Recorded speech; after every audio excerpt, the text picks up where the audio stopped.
Folks, before I begin, please have a seat. Before I begin, I want to say a few words why I'm a little late and what we're doing. I want to speak a little bit about what's going on in Israel right now.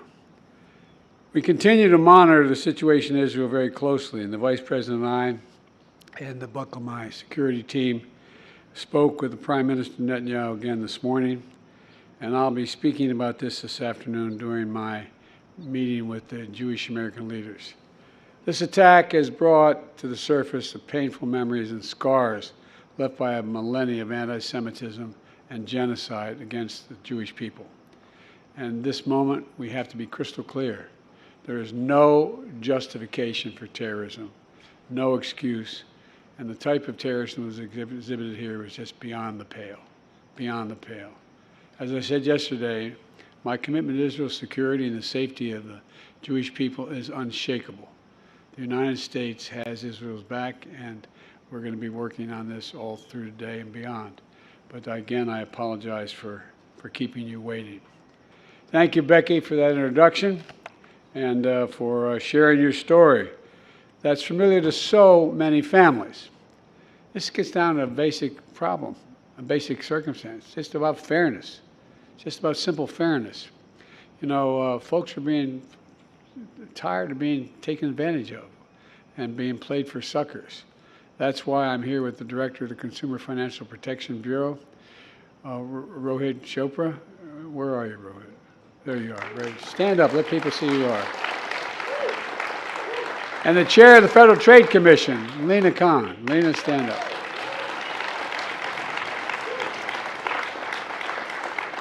They're members of the Competition Council that I created to promote competition across the economy and lower costs for families. And I'm not going to introduce everybody, but you know, we wouldn't be getting anywhere without the incredible support of the members of Congress who are here today.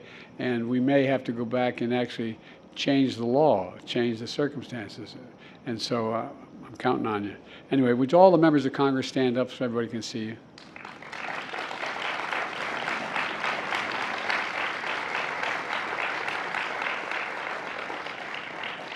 In any fight I'm in, that's the team I want on my side.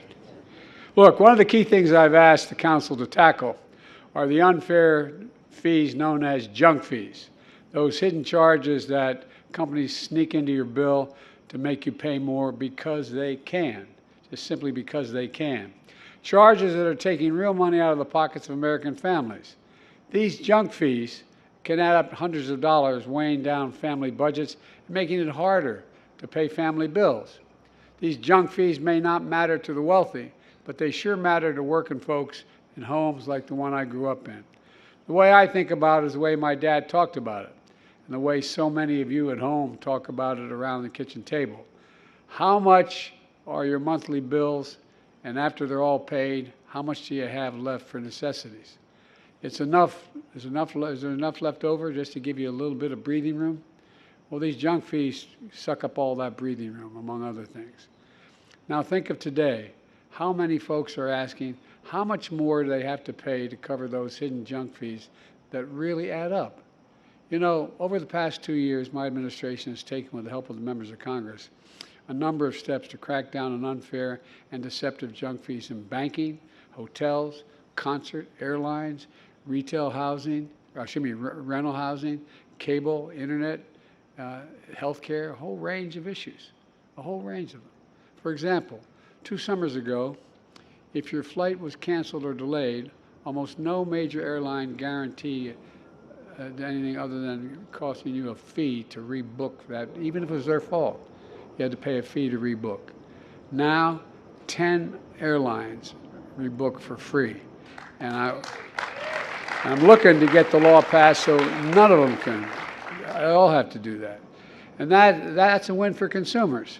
Other companies have also responded to my call for action and adopted so-called all-in upfront pricing. That's where companies fully disclose their fees upfront when you start shopping, and there's no real surprise at the end when you check out. This summer, I hosted business leaders at an event to announce the voluntary changes at companies like Airbnb, Dice, and others we're making to provide customers with an all-in upfront pricing, so there's no surprise. Tens of millions of Americans have already benefited from this, and that's progress. Today, I'm proud to announce that my administration is taking our most comprehensive action ever to eliminate junk fees in fees in industries and sectors across the board, across the entire economy. You know, if these rules are finalized, they won't just be voluntarily, they'll be made mandatory. Mandatory. We'll do more than embarrass the company, make them mandatory. But first, here's how. The Federal Trade Commission is proposing a new rule that would ban hidden fees across the economy and require companies to show consumers the all-in pricing up front.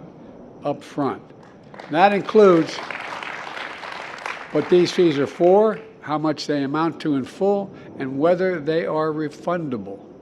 Research shows that without realizing it, folks can end up paying as much as 20% more because of hidden junk fees than they would have paid if they could see the full price up front and compare it with other options. It's wrong. It's wrong. It's just taking advantage of people. And it makes it harder for honest businesses who are trying to do the right thing to compete with dishonest companies who trick customers into thinking their prices are lower when they in fact are not. Look, if this proposed rule is finalized as proposed, the FTC would have the power to impose financial penalties on companies that don't disclose their full upfront price and secure refunds for customers who have been defrauded by companies charging hidden fees. Second, the Consumer Financial Protection Bureau is banning bank fees and credit unions for charging fees for basic service like checking your account balance, retrieving old bank records, or looking up your balance on a loan. You know, some banks charge as much as $30 for these services every time you call. It's outrageous. It's really outrageous. And today they're making clear that these fees are now illegal. Look, we're not stopping there. There are tens of billions of dollars in other junk fees across the economy, and I've directed my administration to crack down on them as well. For example, later this month, the CFPB will propose another new rule that would require banks to make it easier for customers to switch banks, something banks have made really difficult for folks to do. This new rule would increase competition and deter junk fees. All of these actions are going to make a real difference in people's lives. We're already seeing how. Today, for example, the Consumer Financial Protection Bureau released a report showing that since I took office, nearly 2/3 of the largest banks have eliminated bounce check fees entirely. That was a lot of money. And by the way, they calculate these bounce check fees for consumers have declined by nearly $2 billion. This isn't chump change. It's a lot of money, by $2 billion. And that's close to a 90% reduction. In addition, we've secured $140 million in refunds for consumers who are charged illegal junk fees by these banks. And look, and we're also sending new guidance to every federal agency on how they can promote real competition in their work. You know, and as we take these actions, I continue to call on Congress to pass what my friends in the front row here mostly support, the Junk Fee Prevention Act. Hard to say. Anyway, but all kidding aside, I'm asking Congress to take the action so this makes it a matter of law. Today's actions are part of my broader economic vision, to move from trickle-down economics to what everyone in the Wall Street Journal and Financial Times began to call Bidenomics. I don't think they meant it as a compliment at first. It's about growing the economy from the middle out and the bottom up, not the top down. Last week's jobs report shows Bidenomics is working. We added 336,000 jobs last month. We created more than 13,900,000 new jobs since I've taken office. That's more than any president ever has in all of history. That's more than, look, and the unemployment rate has stayed below 4% for 20 straight months, the longest stretch in 50 years. So look, and inflation continues to fall, down nearly 60% from last summer, and now we have the lowest inflation of any major economy in the world, and we're going to make it lower. And in August, we announced the first 10 prescription drugs that Medicare selected for negotiation under the Inflation Reduction Act. That's a fancy way of saying for many years, Big Pharma blocked us along the way. They kept prescription drug prices high and increased their profits, extended patents on their existing drugs, and suppressed competition instead of innovating. By the way, you order a prescription drug made in the United States of America. You buy it in New York City or Washington, D.C. or Omaha, Nebraska. It costs a hell of a lot more than the same exact drug by the same company sold in Toronto, Canada, London, Rome, anywhere else in the world. Same exact drug. You know, playing games with pricing so they could charge whatever they want. But this time, we finally beat Big Pharma. How long have we been trying to do this? This has been going on a long time. None of the women in the front row here have been around for more than 2 or 3 years, but some of the guys have been here for a hell of a long time. But all kidding aside, think about it. We've been fighting this fight for a long, long time, long before I was president or vice president. We passed the Inflation Reduction Act with no help from any of our Republican friends. Every single one voted against it, but maybe they will see the light. And among many important things it does, it finally gives Medicare the ability to negotiate lower prescription drug prices like they can do with Veterans Affairs, like they do now. That's not all, and by the way, that not only saves the consumer, it reduces the federal budget. Because guess what? We don't have to pay that money out, taxpayers' money, to reward these companies for overcharging.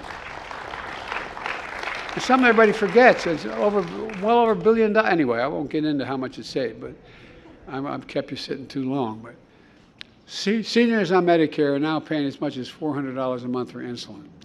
Well, now they're just going to pay $35 a month. And I might know, it costs these companies $10 to make the insulin, 10.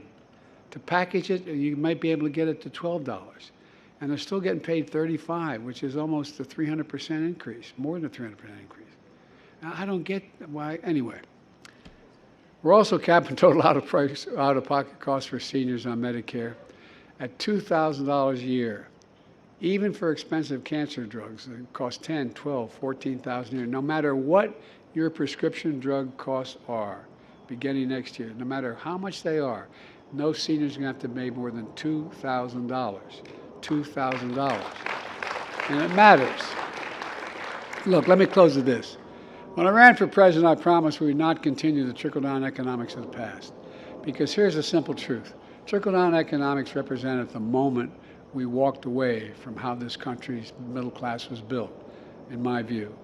Not a lot trickled down on my dad's kitchen table, I don't recall. Bidenomics is just another way of saying restoring the American dream. Trickle down limited the dream to those at the top. But I believe that every American willing to do hard work should be able to achieve it no matter where they live in every part of the country. That's the American dream. That's Bidenomics. And that's why I can honestly say I've never been more optimistic about America's future. We just have to remember who we are. We're the United States of America, for God's sake. There's nothing, and I mean it sincerely, there's nothing beyond our capacity when we work together. So God bless you all. Thank you for the strong support, and may God protect our troops. Thank you, thank you, thank you.